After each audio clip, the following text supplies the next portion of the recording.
Okay, hello everyone. Back answering questions. I'm actually going to re-answer a question, so some of you may have already caught the last broadcast last month. But I want to re-answer the question about depression. So I'll try and be brief. This won't be a long video. And we have a couple of announcements at the end as well. So the first thing to say about depression and anxiety. The question was about depression, but depression and anxiety, I think, are two good examples of common mental illnesses. There are others, but they follow the similar ideas and principles. So I don't think it's necessary to talk about or to go into detail with all of them. We'll take these two as exemplary. But the first thing to say about them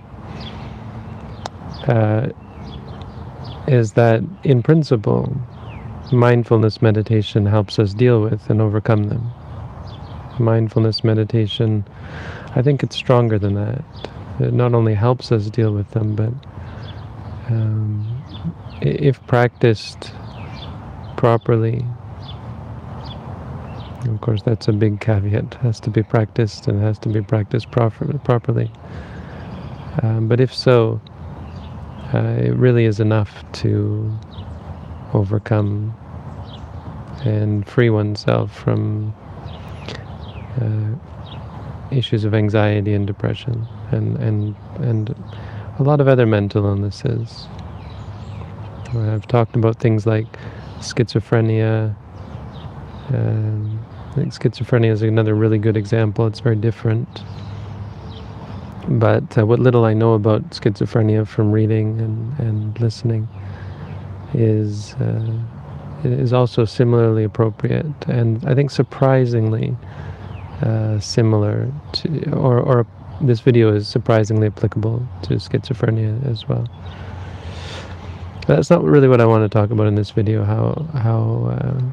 because what that means is I usually don't answer questions about mental illness. If someone asks me, I think the question was simply, how do I free myself from depression? How does one free oneself from depression?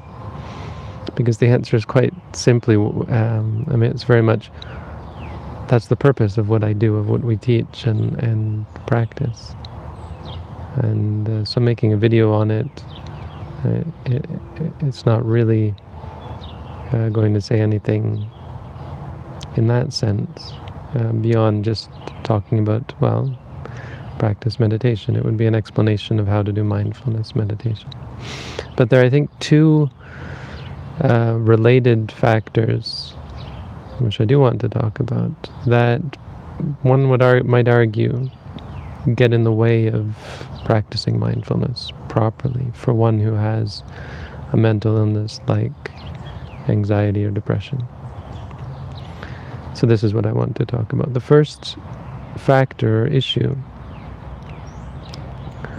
and these are really issues that I think it wouldn't be too far-fetched to criticize modern medicine for falling prey to or getting wrong. I think it's too much to have a blanket statement that all of modern medicine gets it wrong, but I think in general, not just medicine, but our popular understanding of these things, what we get wrong. And the first one is to reify them. This word reify has very important applications in Buddhism. To reify means, from my understanding, my use of the word here, means to create something out of less, really. To give something existence. So when we say, I have an anxiety problem, we've created that concept. We've created an entity, and it's monolithic. It's how do you? It's atomic in the sense of being indivisible. That's what the word atomic means as well. How do you deal with it? I mean, it then becomes a thing that you have to get rid of. Right? You have to get rid of the thing now, because it's atomic, or it's monolithic.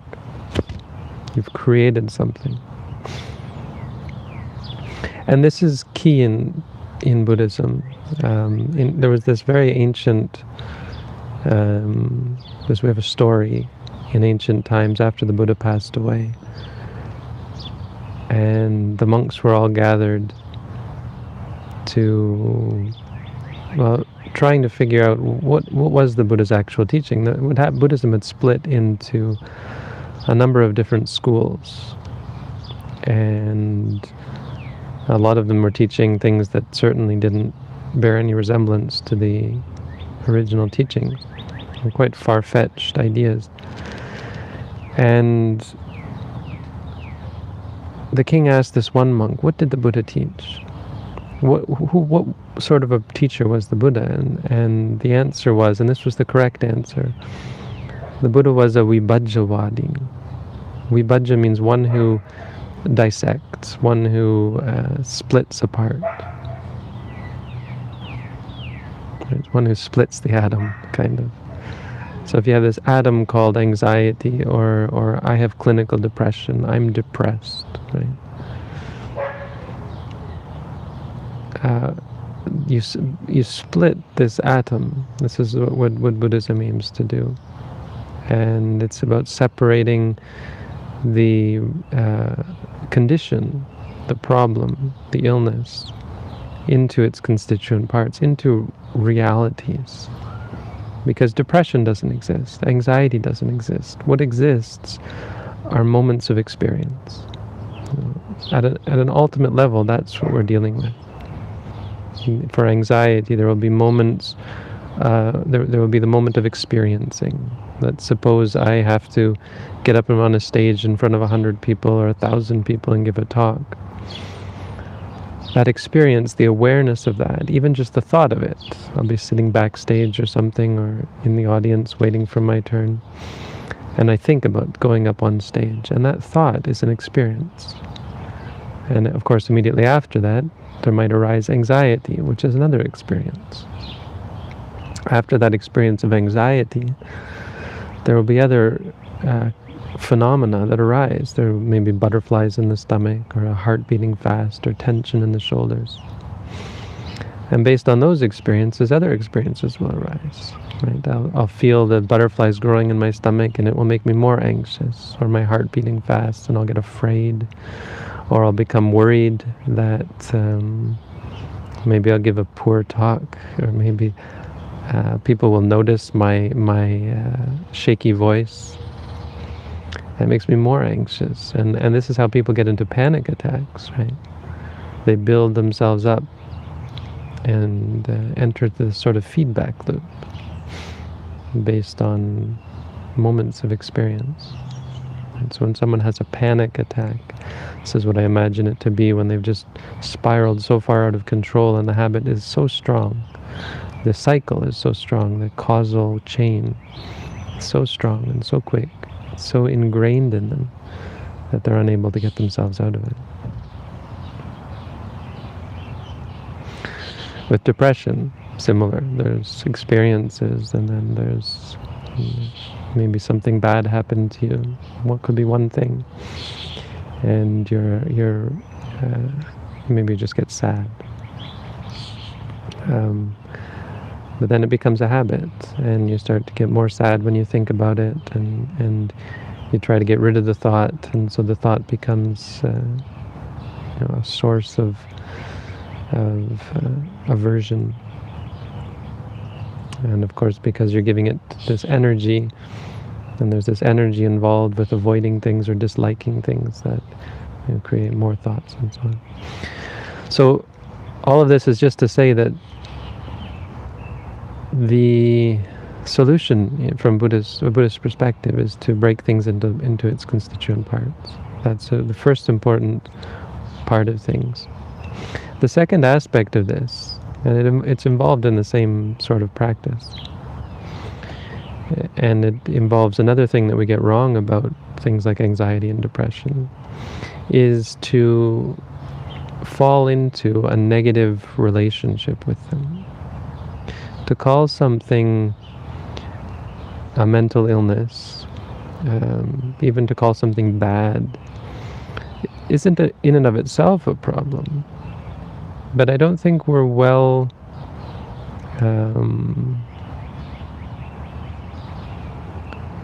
capable or ready to or familiar with the difference between intellectually calling something bad and feeling bad about it. Right? So we feel bad about our depression. We feel averse to it. We feel bad about our anxiety. We want to get rid of it.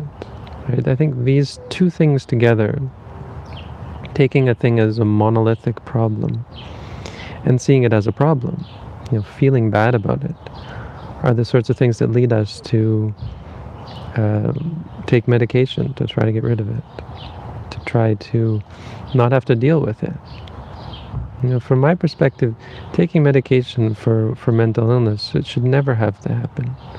I understand why it does, but I think these are two reasons why we tend to, first of all, think about taking medication to cover it up, really.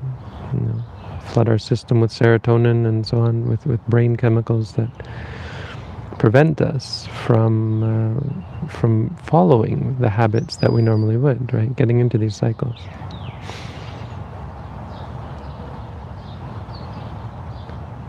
Because we see it as a problem, right? And because we see experiences, because experiences trigger negative reactions in us. So, for the first thing about breaking a problem up into its experiences, that's useful to help us see what's really going on. But the second part, the idea that we have a negative reaction to things and negative mind states that arise based on our problems, that's where the real issue is. And that's what we really come to see and come to change. Intellectually, I think we have to grasp this idea of not reacting negatively, of the fact that our reactions are what causes us suffering. So all of the physical aspects of anxiety, for example, the butterflies in our stomach, the heart beating fast, the tension and headaches and whatever, they're not, first of all, they're distinct from the actual anxiety. They are not anxiety, they're physical. But second of all, they're not a problem. And if we can see them as just experiences, then we won't react to them, first of all. Second of all, the actual anxiety, depression, whatever, fear, could be any kind of quote-unquote mental illness. Well, on the one hand, there's no denying the fact that they are bad. What's really bad about them is that they're reactions. They're bad. They're a bad reaction. And so reacting to them badly, if you don't like your anxiety, if you don't like being depressed, guess what you're doing? You're feeding it. You're creating more anxiety, more depression. I think this is extremely easy to see in schizophrenia, for example. I mentioned schizophrenia. I just want to mention it here because my understanding of schizophrenia is that it involves hallucinations, what we call hallucinations. But you see, in Buddhism, in Buddhist meditation practice, we would call them experiences. So maybe you hear voices, maybe you see things, maybe you get thoughts that you think come from spirits or whatever. All of those, it's not really important that they are understood as hallucinations. It's important that they're understood as experiences and seen for what they are, and that we don't react to them. Right? So if someone's telling you to kill yourself, there was a monk once I knew who apparently had voices telling him to kill himself. No, they're just voices. If I tell you to kill yourself, it doesn't mean you should, right? Even if it were a real person, even if God tells you to do it, it's really actually not sufficient reason to do it. So being able to see our experiences as experiences, I mean, that's essentially what we do in mindfulness meditation. And so I think these two factors together, our ability to break things apart and just at least conceptually, before we start to meditate, to understand this distinction between turning things into entities like depression, I have depression, and just seeing instead the basic building blocks of our experience. And secondly, to take those building blocks, including the problem, and seeing them objectively, neutrally. It's a very important aspect. Let it just be what it is. And try to create this ability to see things objectively. It's really what allows for wisdom to arise. It's what allows us to see clearly, and it's what allows us to let go. Because our attachments involve really delusion, ignorance, and a lack of understanding of what really real happiness and peace are. That happiness and peace can't come from fixing things. It can't come from experiences. It has to come from the way we look at and the way we perceive and the way we relate to experiences. Peacefully, happily, and free from suffering. So there you go. Wow, a lot of people listening, watching. We have 76 viewers, which is really, that's about as high as it gets. No comments, because I disabled comments. I think we'll keep comments disabled. It's a much more peaceful experience that way. I'm actually thinking, well, I think comments on videos is okay. I'm thinking about that though. So I have at least one announcement, one that I can remember, and that's that we're moving. So here I am in our backyard. This is the house that we're living in right now. But the house we're living in is a bit small. The meditators don't have a great experience with their accommodations. They don't seem to complain, which is great. It's a testament to how mindful one becomes, that one can live. But they're living in the basement, and the rooms are not real bedrooms. They're makeshift for student accommodation for the university. So the place we're moving to is bigger. It has 5 bedrooms for meditators, and they're actual real bedrooms. It's a nice new cookie cutter home, and I will have my own apartment. So in the same building, but a separate living space with, I don't have to bump around with meditators going to the washroom or using the washing dishes and so on. So all in all, it's going to be a much better sort of situation for us to live in, I think. And we're moving this month, so next month we will be in the new place. For that reason, I may be, I haven't been that constant, but I may not yet get back into a very constant video routine. We'll have to see how the move goes. But next week should be more constant. I think that's it. If I have more announcements, I'll save them for next time. Anyway, thank you all for tuning in. Wish you all a good day, and see you all soon.